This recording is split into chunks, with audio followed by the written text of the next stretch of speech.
Panahon ngayon, dapat may proteksyon ka. Lalo ngayon sa pagbuhos ng ulan sabay biglang init. At tara't umpisahan natin, maglabas ka muna ng malunggay at kalamansi. At pagkatapos, biyakin mo muna ang kalamansi, 4 o 5 piraso ay pwedeng-pwede na yan. Kung sa tingin mo'y okay na nga, kuhain mo yung katas ng kalamansi. Ito nga sa ating kalamansi, pinapalakas niya lalo yung immune system natin. Ang kagandahan din ito, detoxifying na rin siya sa ating katawan. Dahil nga napapadalas talaga yung pagbuhos ng ulan sa bayan ng init, dito rin talaga nag-uumpisa sa pagkakaroon din ng ubo at sipon. Kahit papano dito sa gagawin natin, meron din tayong proteksyon. Pagkatapos mo nga kuhain yung pinakakatas ng kalamansi, kunin mo naman yung pinakamalunggay at himay-himay mo nga ito. Dito nga sa ating malunggay, sariwang-sariwa din talaga na bagong pitas pa. Pagkatapos, kuhain mo yung blender, dito natin yung gigilingin para makuha na rin yung pinakakatas niya. Pagkalagay mo nga nito, lagyan mo ng 1 basong tubig at i-blend mo na nga ito para mas mapino rin talaga. Dahil kukuhain natin yung pinakakatas nito. Iba pa rin talaga kung aagapan mo ito na sa simpleng sangkap ay meron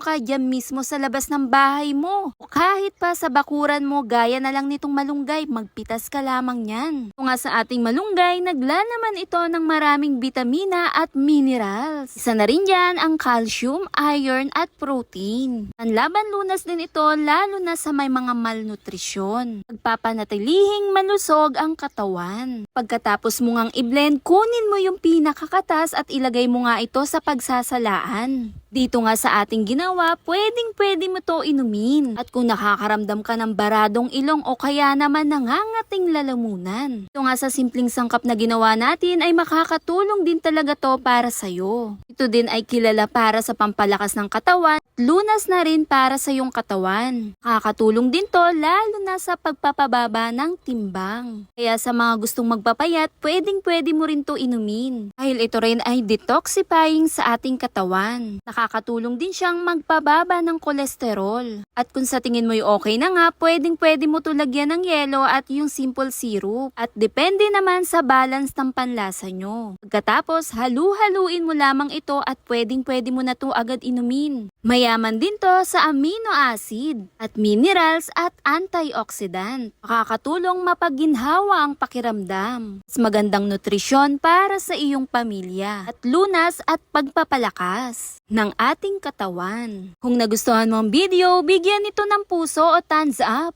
At ibahagi na rin sa iyong mga kaibigan. Kung gusto mo naman ng higit pang mga recipe at higit pang tips, follow for more! Bye!